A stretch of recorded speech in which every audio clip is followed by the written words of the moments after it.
Welcome to the Renegade Politics Podcast, where you'll understand politics from an expert perspective. On the web at renegadepoliticspodcast.com. You would think we learned something about how to debate issues from the last 20 or 50 years, and that the straight, logical approach, or trying to be factually correct, doesn't work. It just doesn't work. And don't confuse this with being factually correct. But unfortunately, anyone who's watched the last couple of presidential elections realizes that being factually correct only gets you so far, and it's not over the finish line. You don't win hearts and minds by being correct alone. Making sense is not the objective. We are a head-in-the-sand culture. We need to recognize that as Republicans or as anyone, and we take action as a country based on perception and not reality. It is so clear to me, after many years of communication and politics, that that is a fact. And as Reagan said to Newt Gingrich, I wear the white hat, when Newt asked him to shut down the government in the 80s. At least that was the story. And I believe it. You got to understand the perception that goes along with the facts. It's all about how you frame the debate. So I don't want to beat up on him. I don't know Ben Shapiro, and I have a cold, so forgive me if I sound like I'm breathing more than I normally do. But Ben Shapiro, don't want to beat up on the guy. I don't know him. I've never met him. He has been, my political activities had nothing to do with his. He came after I did whatever I did. I know that I have at least one, well, yeah, who cares? Let's not go into that. I'm trying to be complimentary of him. That's all. I don't hate this guy. I don't want to beat up on him. But his interview with the BBC was an example of what not to do. What not to do. We can't behave like this. So because this is a podcast and because my name's not on it, I'm going to do it. So let's get into this BBC interview with Ben Shapiro. Ben Shapiro, you're followed by millions of people online and on social media. You're one of the biggest names in American conservatism. What is it you think you're tapping into? Well, I think that there are a couple of things. One, there is actually a hunger for different ideas. The monolithic nature of the United States media is pretty evident in terms of its politics. People tend to agree on essentially the liberal point of view and increasingly a radical leftist point of view in the media. And obviously I speak in response to that. At the same time, I try to provide an honest take on the issues of the day, and that means that I am not beholden to the Republican Party, for example. It means that I am going to speak out whenever I think that a principle is being violated, just no matter who is doing the violation. Okay, so the question was, the question basically was kind of an open question to him. What are you tapping into that makes you so popular? Everybody's watching you. You're on YouTube. You're doing all this stuff. So he had a choice there. He could say, well, I have a really good publicist. Or he could say, I know the right people. Or he could say, I was in the right time at the right place. Or he could talk about issues. Or he could attack the media. He chose to kind of attack the media, which is fine. But if you remember, and I know he's not running for office, so I don't want to make this terribly aggressive against him. But if you ask Obama a question like this, Obama, what are you tapping into? A lot of unfairness out there. We need to change. Here's a lady I met the other day, and she didn't have a refrigerator in her kitchen because she had no money, and that's not right.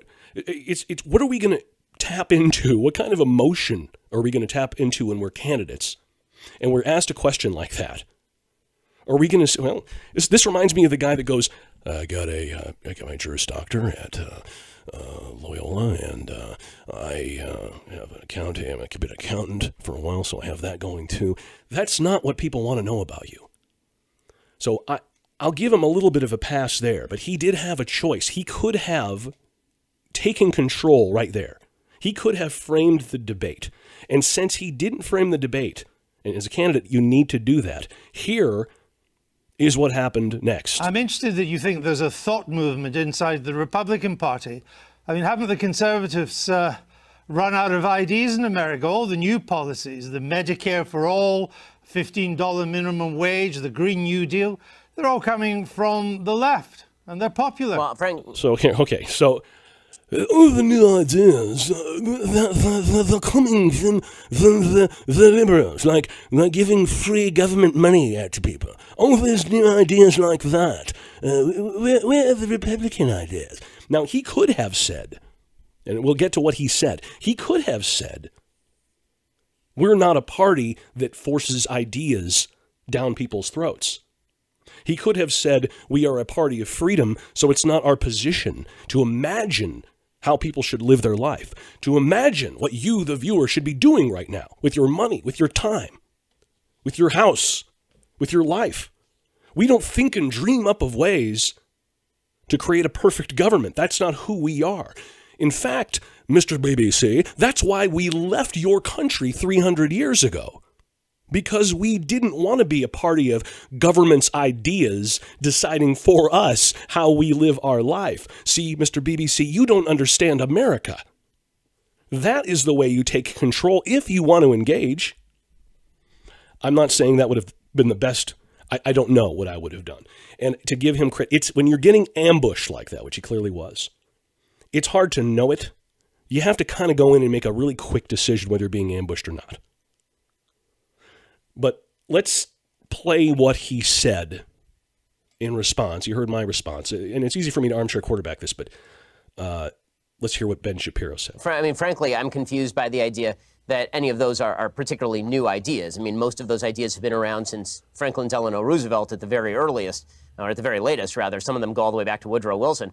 But the idea that new ideas are absent in the Republican Party is obviously untrue. We have a very strong debate that goes on inside sort of the conservative halls of intelligentsia about what is the appropriate action to take with regard to the medical system. Should global warming be considered a real threat, or should global warming be considered something that technology will solve? And if so, what are the best aspects of solving that? Now, there's a rich intellectual debate on the right about nationalism versus patriotism, for example, or populism versus free marketeerism. That debate is happening on the right to sort of suggest that the right in America is bereft of ideas, but the left is full of ideas. Number one, not all ideas are good ideas. I mean, AOC is pretty good evidence of that.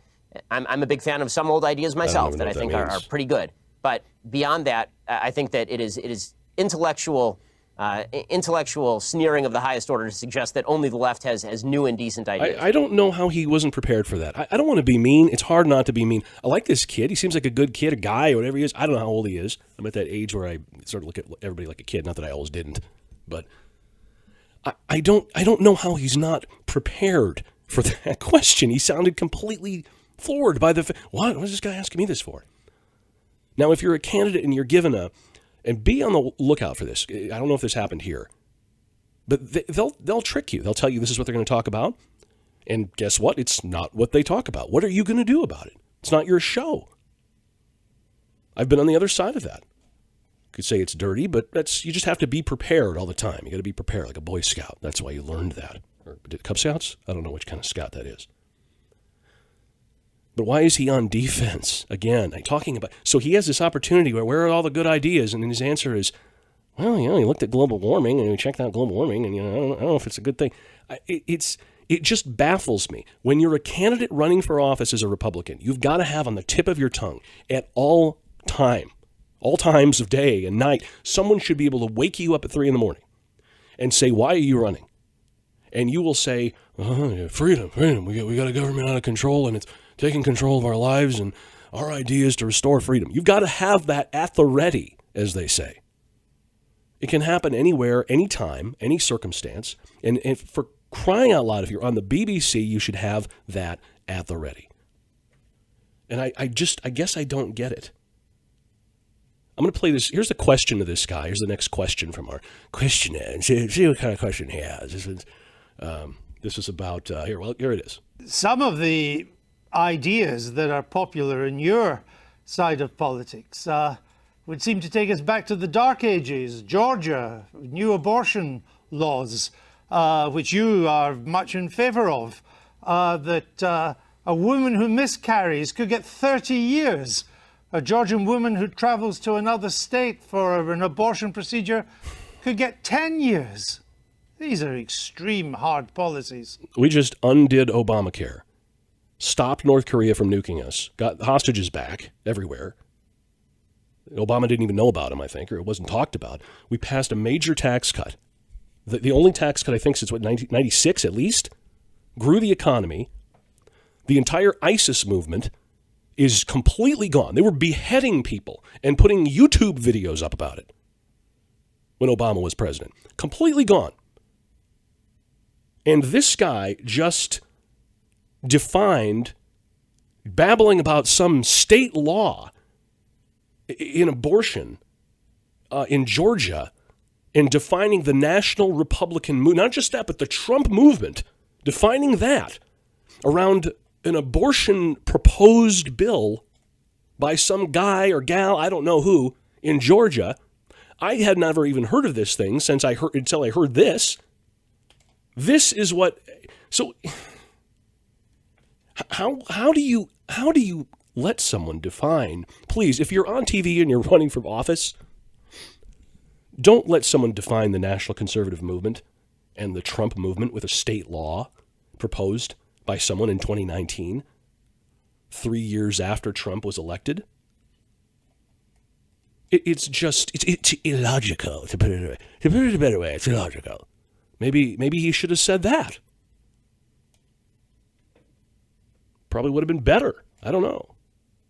Well, okay, a couple of things. One, I'm not sure. I mean, frankly, I don't know whether are you an objective journalist or are you an opinion journalist? I'm a journalist that asks questions. Oh, boy. Okay, so you're a supposedly objective journalist calling policies with which you disagree barbaric and suggesting only one side of the political aisle has ideas. So I just want to point out that I wish you would at least be honest in your own biases. Mr. Shapiro, I know that broadcasting in America is now so polarized that on one program you only have the left and another one you just have the right. My job is to question those who have strong views and put an alternative to them. If you were an anti-abortion person, I would be putting... Okay, all right. So this is the problem.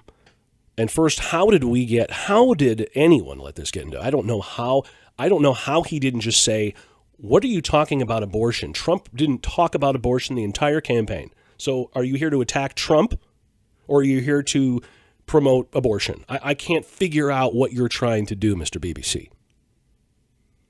And I really don't know how this guy was rolled. People have bad days. We all have bad interviews that we're embarrassed by, sometimes numerous ones. And that's cool. That's okay. But that's why this is a good teaching moment. You can make a mistake. It's okay. We'll get through this. And second, I'd suggest this guy isn't a journalist at all. He's a calculated psychological manipulator whose job it is to manipulate people in order to look favorable to his point of view. And this right here is why people don't trust media. And it's a perfect illustration of it. Now, as conservatives, we have a tendency, or Republicans, we have a tendency to always be on the attack, and it doesn't always look good. You don't always have to come back with the guns blazing and pounding, and it's maybe not always the best thing to do. Sometimes when someone is so outrageous and so completely over the top, sometimes it's better to just let them look like an idiot. Just let them say, I'm confused, sir. Is this? I thought we were bashing Trump. Are we now talking about abortion, or what is exactly what are we doing here? And then you'd say something like, "Yeah, I'm just asking questions. That's what I do. I ask questions." Okay, well, I don't know anything about that state law. Thanks. You got any other questions? Is that it? So instead, he let that work him up. So if you're going on TV, you're going on radio, there's nothing wrong with just taking a step back. I feel like an Elizabeth Dole, for example. I'm really dating myself there. I feel like an Elizabeth Dole would have just kind of smiled and said, well, we're trying to do, well, that's one thing. There's some other great things we're trying to do. I'm not saying that's the best thing, or Elizabeth Dole is a model of how to behave as a candidate. She certainly is not. And for those of you too young to remember, she's the reason why we have that stupid middle brake light, by the way, in our cars. So you can thank her for that. But I just you don't have to always be on the attack. It's not necessary. It can be damaging. Make your point when you can. Okay. Now, you're a star of new media, of conservative new media. You and others on the left and the right, you position yourselves as supposed tellers of hard truths. But haven't you all just really coarsened public discourse in America and exacerbated its divisions? I mean, first of all, how many big words can we fill in here? How many big words? Exacerbated the... you have a dictionary sitting there. Just try to highlight as many. Bring your dictionary and find as many big words with a lot of syllables. Jam those in. Use things like coarsened that no one uses, and make sure to use those. The correct answer to the question, which is, and you'll get this, is how can you be so nasty and coarsen public debate? You go out there and what you do is you stir up trouble and you just coarsen it so much it's just so bad for you. He's trying to say you're such a nasty person, or should you be banned from the airwaves because of your nastiness? And you will get that question as a Republican. You're going to get that question.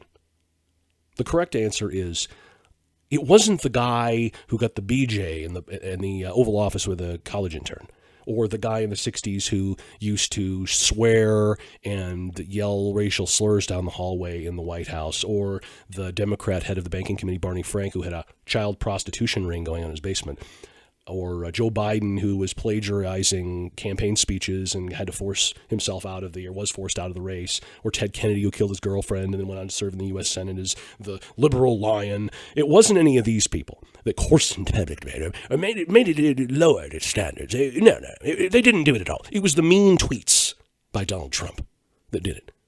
It was the mean tweets. Now, you may not be able to put all that in a soundbite, but that's what he's saying. And that's going to be the new push. Because the truth is mean. And we have that, the bumper sticker, mean people suck? It's going to be truth sucks. That's coming. So we have to, and Newt did this perfectly years ago. And I talked about this on this podcast. He said, we can't live in a society with, I can't recall, 18-year-olds who can't read their diplomas and 16-year-olds getting pregnant and 15-year-olds in jail. We can't continue society like this. And he parlayed that in. How you like that, the big word? We parlayed that. We parlayed that into a Republican revolution. Because we presented the voters with a this or that. And a perfect comeback for this guy. Or any guy like this who does this kind of thing, and they all do this kind of thing. The perfect comeback is, this is a decision of what kind of America we want. Do we want an America where the truth is mean, and we can't tell the truth, and we can't say the truth because it's mean, so we have to lie to everyone? Do we want an America like that? Do we want America where we tell the truth and maybe feelings get hurt? Or do we want an America where we just lie all the time? I don't want to be in an America where we're just lying. It is as simple as that. That is where we're headed, by the way. And this attack on new media or whatever it is, that's because the new media, if you will, it's not, they don't owe anything to the big networks. So the new media is the enemy of the proposed establishment. The establishment people, the people in control that are paying his way. And by the way, the BBC is a state-run organization. It's a socialist organization. It's like NPR. You got to expect this thing from these guys. Right? I lost place of where I was. I had some notes. But aren't you part of the problem with the way you go about your discourse, not the solution? I mean, he just wants to bash the next one. He just bashes it into the ground.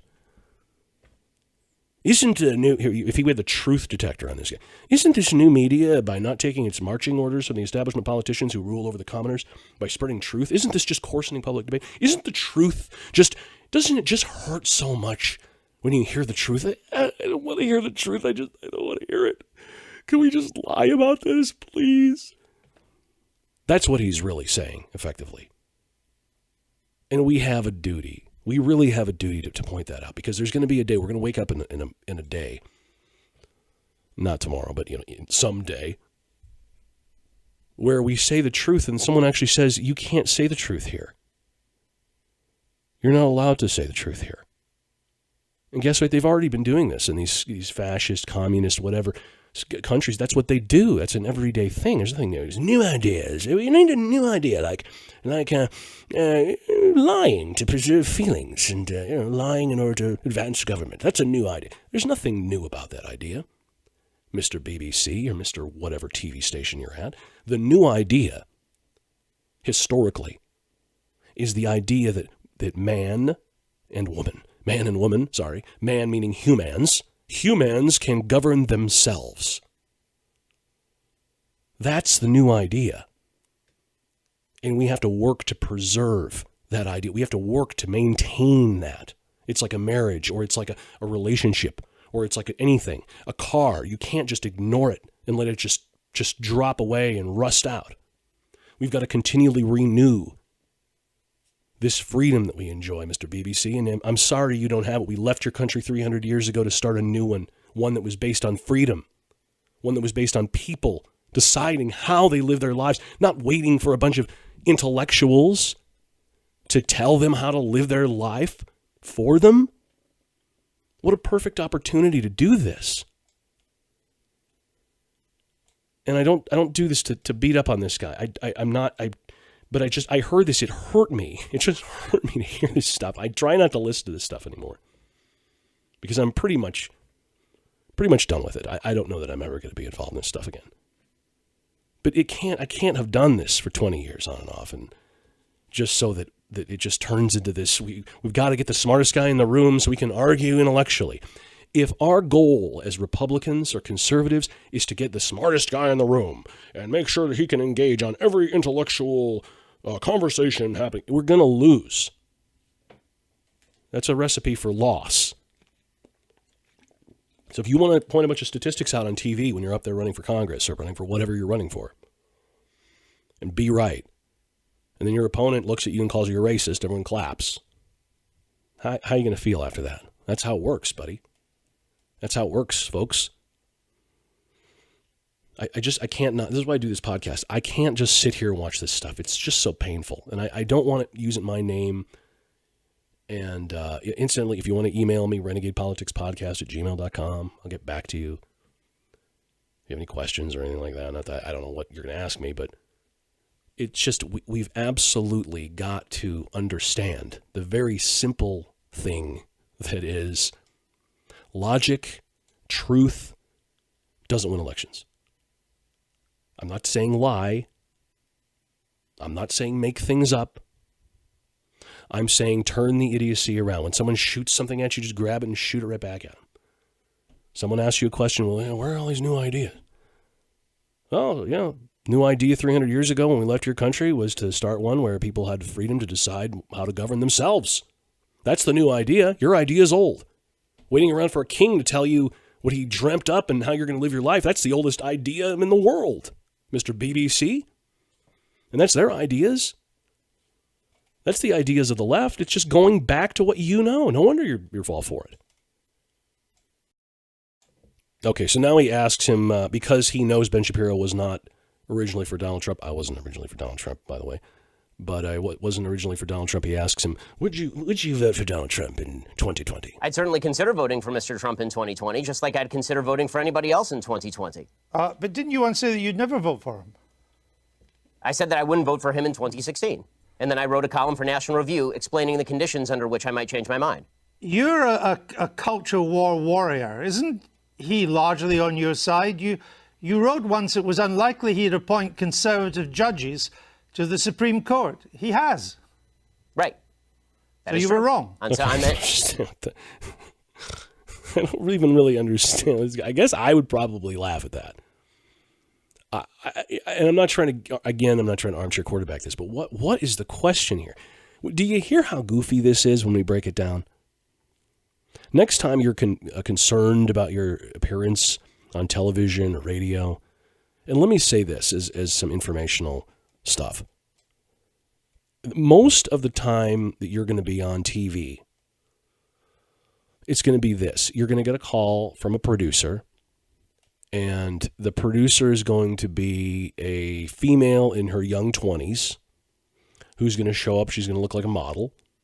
She's going to set up. She's going to have maybe one person with her, or maybe herself, depending on the kind of market you have, maybe two people, camera guy, sound guy.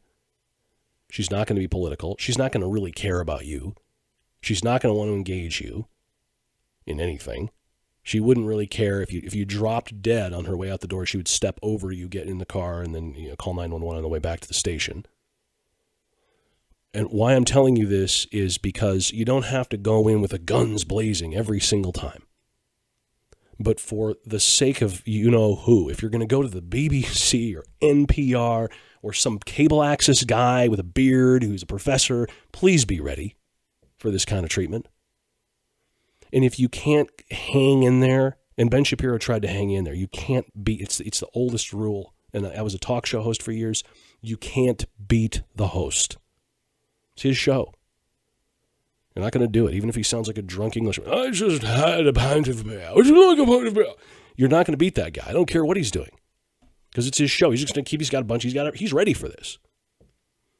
This guy has been probably doing this since Ben Shapiro's parents hadn't even met yet, and this guy was on the radio or something, back with the giant microphone, broadcasting about the bombs being dropped over. In World War II, and this guy was on the radio. And there's Ben Shapiro thinking he's going to beat him back like a 18-year-old, heavy-set lady with pink hair. Doesn't work that way.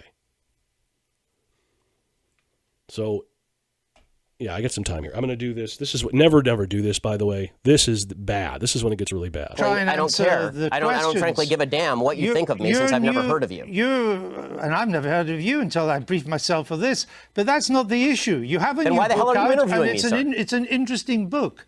But my point is, your book claims that society... Well, it'd be nice if you would quote it from time to time. Your book is... Well, actually, I've done so several times, and I'm about to do so again, if you would let me just finish the question.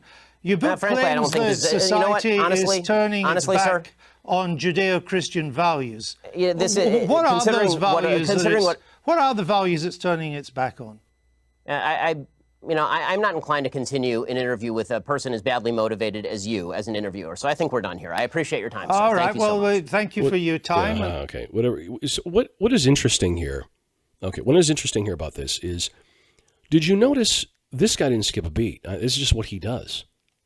This is what he does. He just gets on there, agitates people. It's no big deal to him. It's a very common technique for certain kinds of interviews. I've had it happen to me a couple times, and what it is they throw a bunch of all these questions ready for you. So if you zing them or you win a point, they just get right into the next question. You're right in the next question. And if you stall, then they zing you and let you sort of just sit in it. That's the game. So they have 150 questions. I actually was one time, and I think I handled it pretty well because I just was more amused and I knew no one was going to watch the thing. The guy this was the funniest thing, and I've been around. I've seen a lot of different situations firsthand. So I went to a situation where it was kind of a big media market.